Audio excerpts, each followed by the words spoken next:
Welcome back to NPTEL online certification course on public speaking.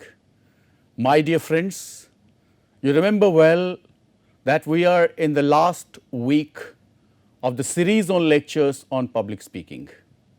And in the previous lecture, that was lecture number 57, I tried my level best to provide you with the real feel of job interviews. And in that regard, we had 3 interviews.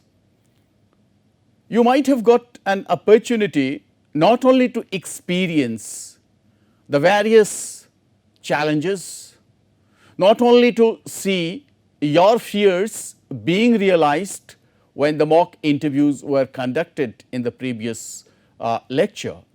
Rather, at the same time, you might also have verified your knowledge of the series of lectures on interviews from lecture number 37 to 41, where we have provided you an in-depth study or in-depth knowledge of how and in which way to prepare for the interview and how to face interviews. My dear friends, since you have already enjoyed the mock interview in the previous lecture, this lecture is going to provide a sort of analysis which will actually help you to understand why some candidates are hired and some are rejected. You might well remember the fact, as I had already mentioned, that the person hired and the person left, they only have a little difference between the 2 candidates who are hired and who are left. Now, in this lecture, we will provide you an analysis of the sample interviews that we had conducted in the previous lecture. You might well remember that there were 3 types of interviews which we conducted in the manner in which you could have got a feel of the interviews, though I call it a sort of mock interviews. And the 3 varieties of these interviews were group interviews, then personal interviews, and then panel interviews. We shall see now how in all these interviews the candidates who got selected had something more than the candidates who were rejected or who actually left the bus to the job. Now, what were these things? We shall also have the questions, we shall also see the answers, but before that let us also try to understand that when you go to appear at the interview, you have to be conscious of your appearance. So, in the very first picture you can find the interviewer is actually waiting for the candidates, and this interview is going to be a sort of group interview where 3 candidates have been shortlisted, and that is for the position of a sub-editor in a very reputed magazine. Now, this position of sub-editor actually requires lots of things. Before we go to the question answer session, let us have a look at the candidates. Now, see how they appear very much prepared for the interview. Let us look at the dress. They are wearing a very formal attire and they are actually worried about their chances, but at the same time they are very much prepared to face the heat and the dust. So, during the first interview, that was actually the group interview, these 3 candidates appeared for the job. And you also might be waiting to hear the result of the mock interview. So, in the group interview, it was actually Rima who was selected. Now, the question that might be in your minds is, why was only Rima selected and why the other 2 candidates were rejected?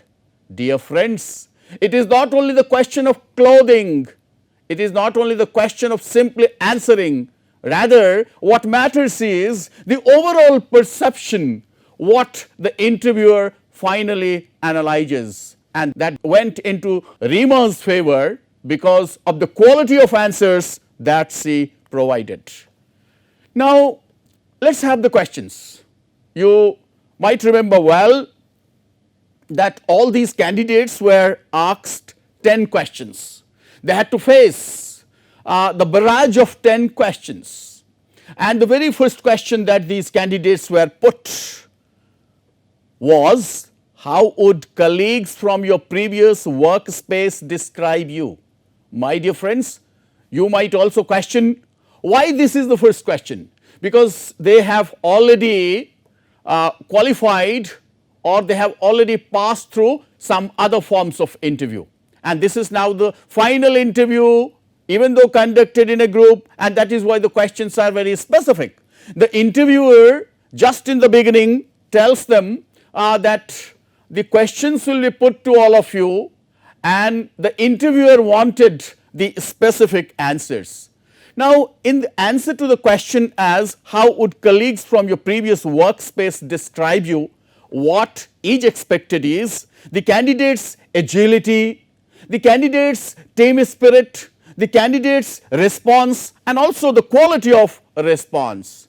Once again, the interviewer also wanted to see whether the candidate who was to be hired was able to establish himself or herself as an essential member of the team. And you know, the answer to this question, all these three people answered, but the answer that could make somebody succeed was that of Rima. So, we will see the quality of answers that were given by the two candidates. Sana's response was very non-serious. Now, refer to Sana's answer. Now, what Sana answered was, I think I am exactly what this company needs right now. Now, this cannot be a good answer, my dear friend. Whereas, if you could see Varun, his answer also was quite different, and that did not serve the purpose. The answer that Varun provided was not in a way that could reflect Varun's responsibility to respond, because what Varun said was, I do not brag about myself. Rather, I guess it would be better for you to ask them personally. My dear friends, you could also analyze, can this be a proper answer? No. So, naturally, now is the time for Rima, who will prove her point well, and the quality of answer that Rima provided actually reflected that she found a common ground with the company.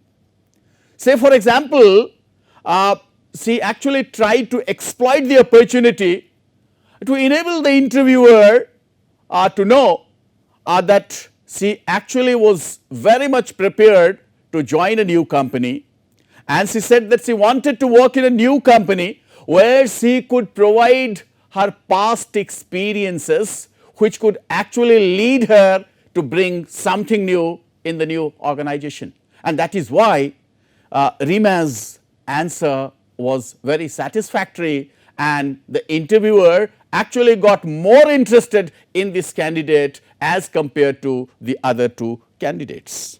You could also find that Varun and Sana, they only stuck to the data available without establishing any connection that would draw upon the mutual growth. Now, we are coming to the next question, and the next question was, whom would you hire from your group? Now, see, it is a group interview, and the questions that are put by the interviewer actually wanted to see the intelligence level, responsibility as to what sort of team can be created, and in this regard, this can be considered to be a question which was very tricky, and tricky questions have to be responded very carefully. So, Sana's response was not appropriate because any questions should not be dodged. Sana actually tried to dodge the question, my dear friend.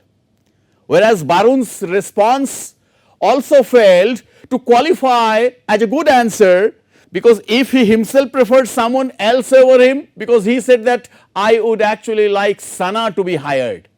Now, you are a candidate, my dear friend, and you want others to be selected. Where lies your own credibility, my dear friend?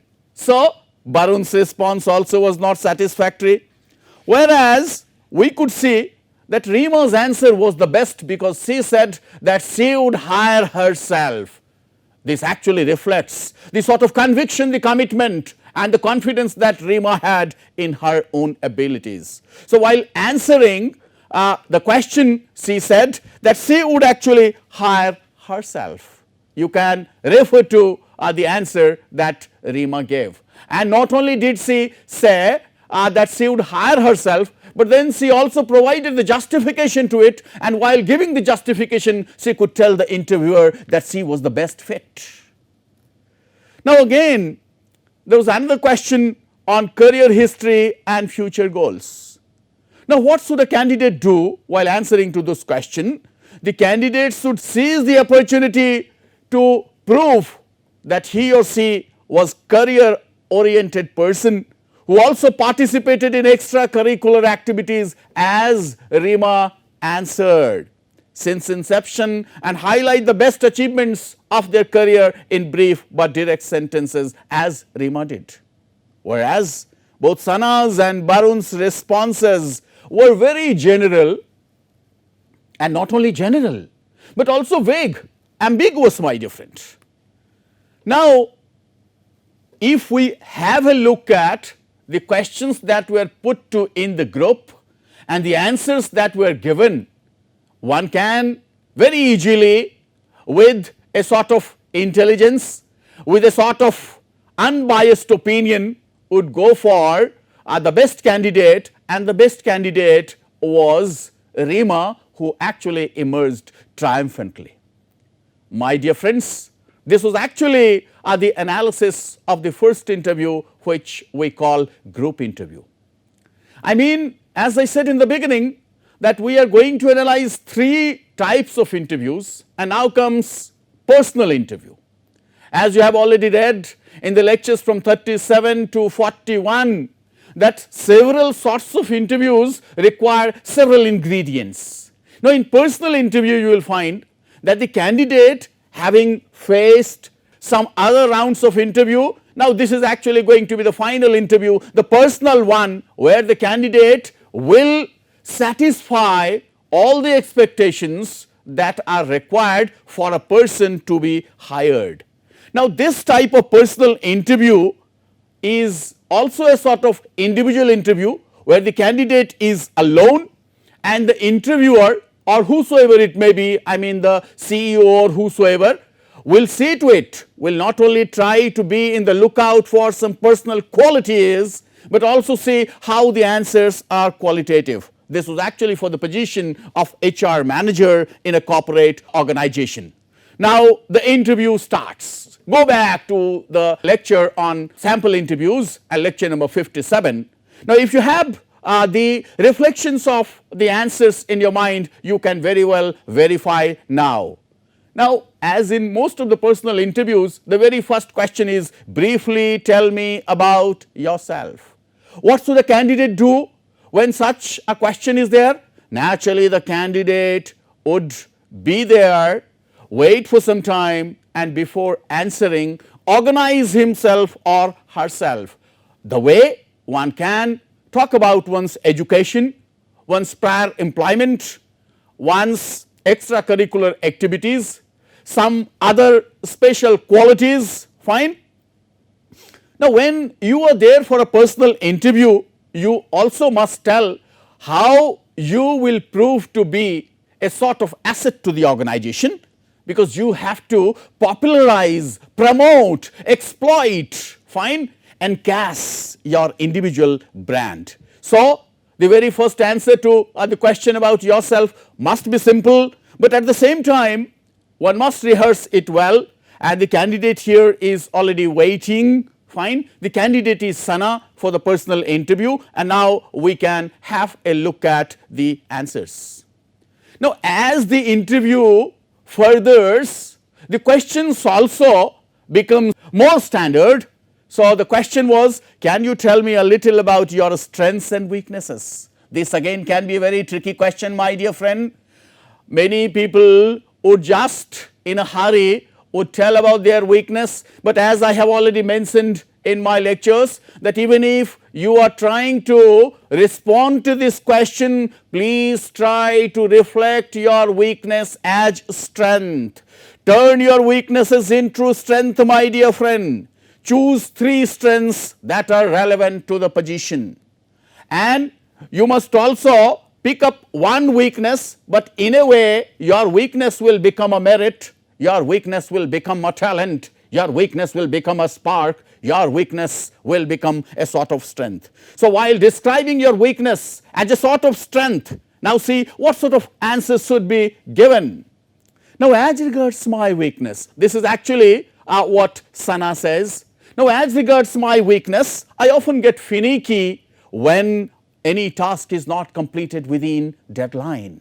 Now see, my dear friend, somebody becoming finicky, but finicky for what? Finicky because the job was not completed, my dear friend.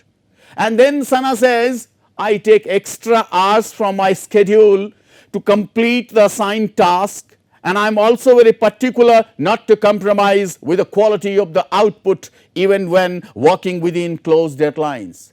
What does this answer reflect? This answer reflects that this candidate can go an extra mile, and this candidate is not only intelligent but a hard worker, and this candidate believes in her own ability even though it may entail some more time, even though it may entail some more effort. So why in such a case, why a candidate having such a caliber not be selected? And that is why in this personal round of interview, Sana was hired, my dear friend. Now there are 3 things that one must always remember while answering a very tricky question.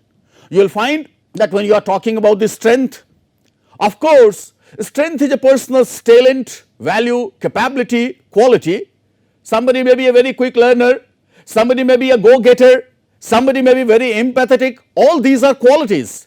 But then apart from these, one may also have some pitfalls, weaknesses, shortcomings. So if the strength is not kept in check, it may actually result in a sort of negative behavior. For example, if somebody is over domineering, even though somebody may think that it is a sort of strength, but it is actually not a positive thing, my dear friend, if you have to work in a group. So, and somebody at times may be very pedantic, intrusive. My dear friends, remember that we are living in a corporate world, and we do not rely too much on machines now. We rely on people's qualities, and that is why when you become over possessive, when you become over dominating, you actually become pedantic at times. You start showing your own caliber, and this is actually not reflected better on your part.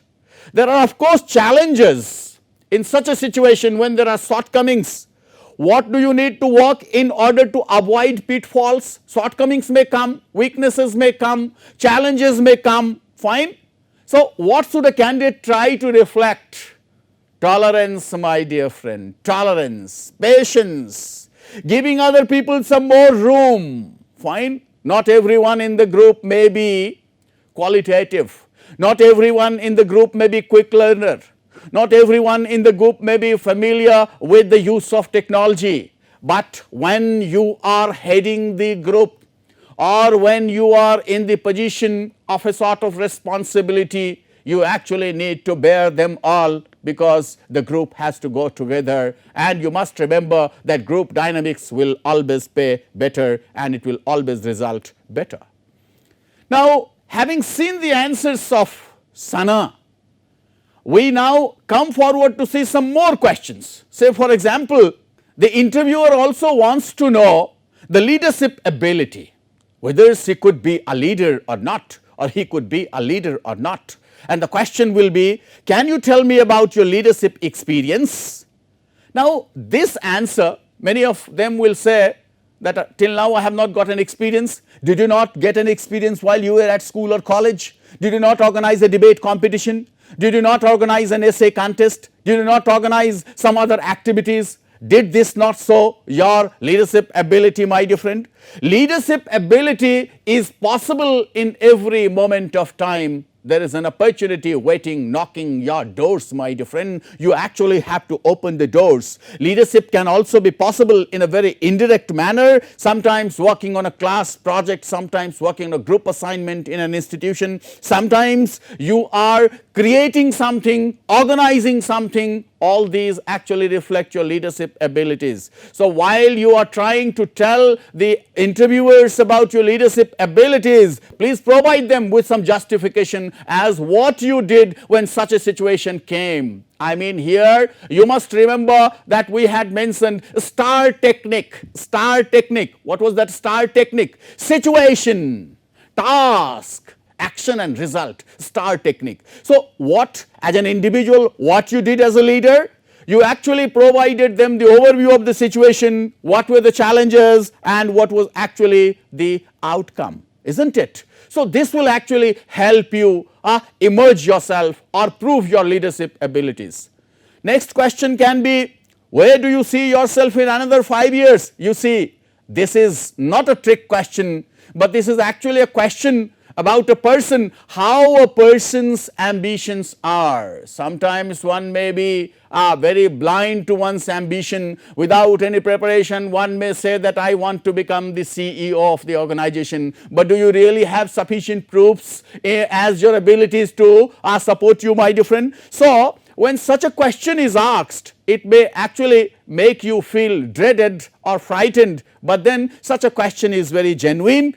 While answering to this question, you could have seen that Sana was very truthful, and at the same time, so she actually narrated an incident as she said, "Sir, at this stage in my career, my ideal job would be one in which I can learn new things and develop my skills further while contributing to the company's growth and success. Of course, eventually, I'd like a job that gives me some leisure time to devote to fine arts, music, painting, dance, all of which are my hobbies."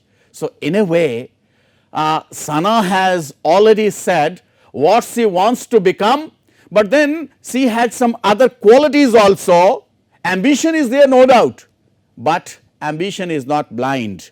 So one must, as a candidate, add vigor to the ambition while responding to such a question, but one should also be careful not to become blind when telling about the ambition, my dear friend.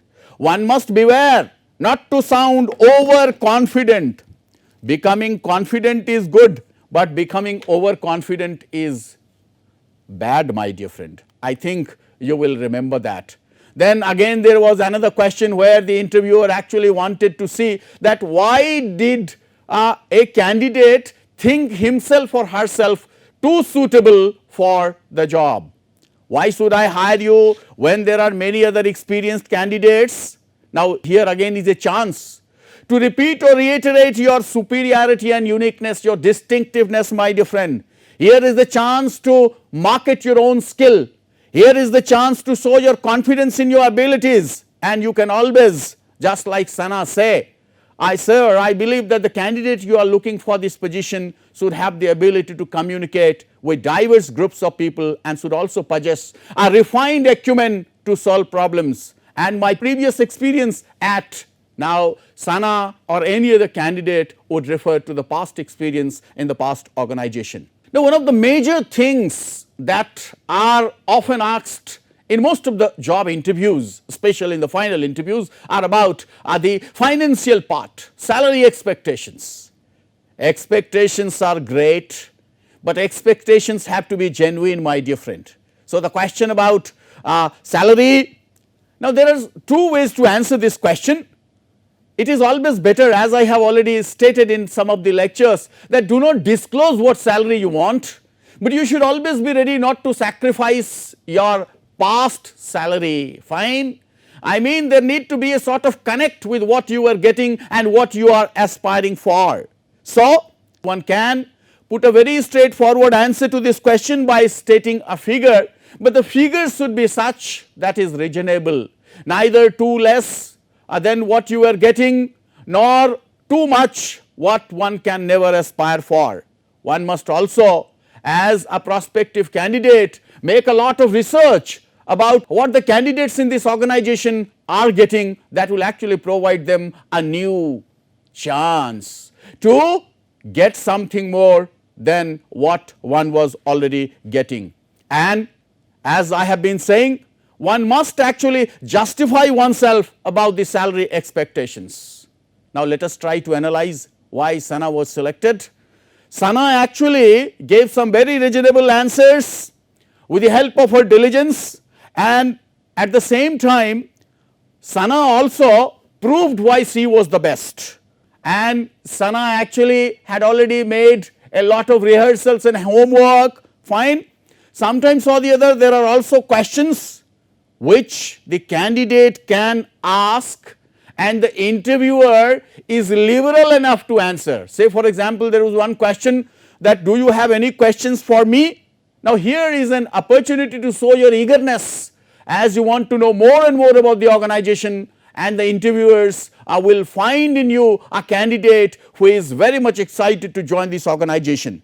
So through this, the interviewer also sends the candidate the message that you understand your own role. You are actually very much conscious of what you have to do in the days to come, my dear friend. Now, having said all the reasonable answers, Sana was finally selected. So a huge applause for Sana. Now, the most important interview is panel interview, my dear friend. You might have all realized that at times you also can become a part of panel interviews. We have already discussed the guidelines. Here I am simply trying to show you how the candidate in this position, how the candidate responded, and the result of this panel interview went in favor of Varun, who actually appeared to be most trustworthy, most responsible, because in a panel interview one can find that one not only is given the chance to reflect one's own skill, rather the exchange of the questions and answers made also provides the panel members or the panelists to have the real test, the real fire in the candidate. Now here again you will find that in panel interview, as I have said, the number of interviewers will be more. Since it was a mock interview, I could make use of the people available, and they actually acted as they were the panel members or the panelists. Now there was one person who was actually chairing the entire session, and the chair was communication officer, and then there were two panel members.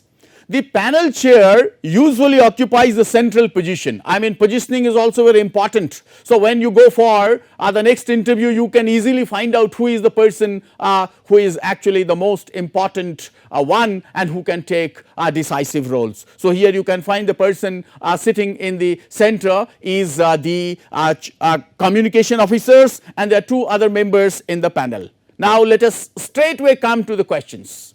So situational questions usually are there, as I have already told you that here you can also make use of this STAR technique: situation, task, action and result.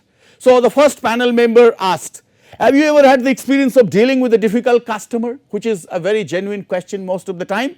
And you know, in answer to this question, what Barun did was, Barun actually took the use of this STAR technique, and Barun's answers were very qualitative. So the STAR approach was utilized.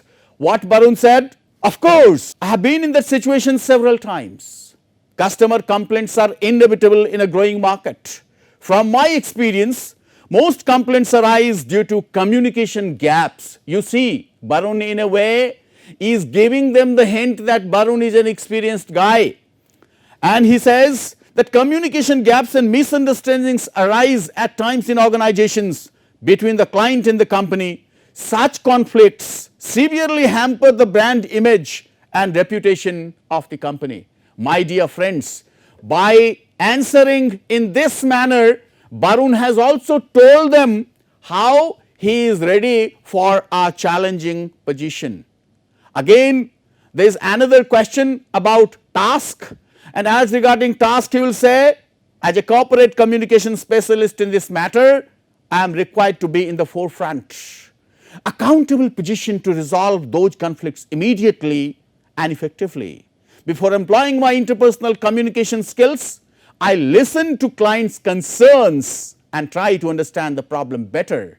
So, Barun is a good listener, Barun is seasoned, Barun can know that there are problems at times faced, and Barun is ready to face such problems. And then the action, what action he can take, because it is the action that will actually denote his caliber. And Barun says, I try to make my way out with a customer by negotiating their concerns. My dear friends, we have had a lecture on negotiations where we have already discussed at length how you can emerge victorious if you adopt the win-win situation in a negotiation situation. So, Barun says that by negotiating their concerns and establishing a beneficial compromise for both the customer and the company. Now, there can at times in a panel be some self-analysis questions. So, when the interview finally reaches the end, the other panel members ask a pertinent and very common interview question: why this candidate is suitable, fine, and the answer that Barun gave was in such a way that Barun was trying to sell himself as the best candidate and prove himself as one candidate who can elucidate his achievement and success as an employee in his field through his response. Look at the response and refer to the response you have already listened to. I am simply repeating. With the confidence that I satisfy your description criteria, I believe I am a good fit due to the experience and growth I have achieved in this sector within a short period. In my previous company, now he is giving proof, in my previous company I was awarded the best employee of the year. Who would not like to go for the best employee? I mean everyone.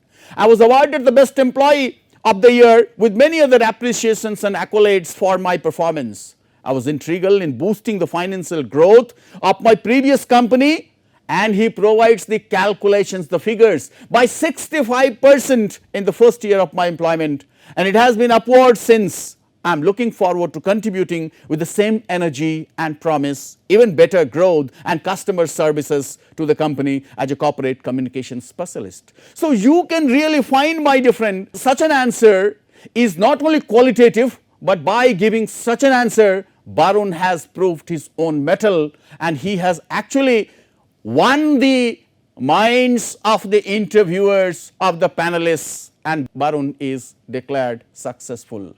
My dear friends, with these two lectures, one on the mock interviews or sample interviews and then on the analysis, I think you are also going to be a better fit for the next job that you are going to take, my dear friends. But before we come to end this lecture, because we have already had so many lectures on interview techniques, facing the interview, and after providing you with a mock interview and then the analysis. Now, one thing that I must tell you, and that I would like to support my viewpoints with the help of a quote by Ralph Waldo Emerson, who was actually a key figure in the transcendentalist movement. What Emerson says is enthusiasm. My dear friends, opportunities will knock your doors, opportunities will come your ways. Sometimes you may be selected, sometimes you may be rejected, but you should never see that your spirits are coming down. You should maintain your enthusiasm, you should also maintain your confidence, you should maintain your commitment, because it is only the enthusiasm that will help you. And what Emerson says is true of it.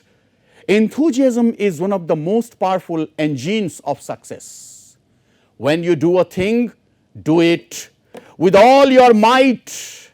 You are mighty, you are young, you are capable, my dear friend. Put your whole soul in it, stamp it with your own personality. Be active, be energetic, be enthusiastic, and be faithful. You will accomplish your object. Nothing great was ever achieved without enthusiasm. And I think the lectures on public speaking have made you more confident, more enthusiastic, more committed, and I do look forward to seeing you successful in the days to come, when the next round of interview is waiting on your doors and you are going to unlock this door, because you have a lot of capability in you, Believe in your abilities, and your abilities will always pay in the long run. With this, let me end this lecture wishing you all a good day ahead and also success in the days to come. Thank you very much.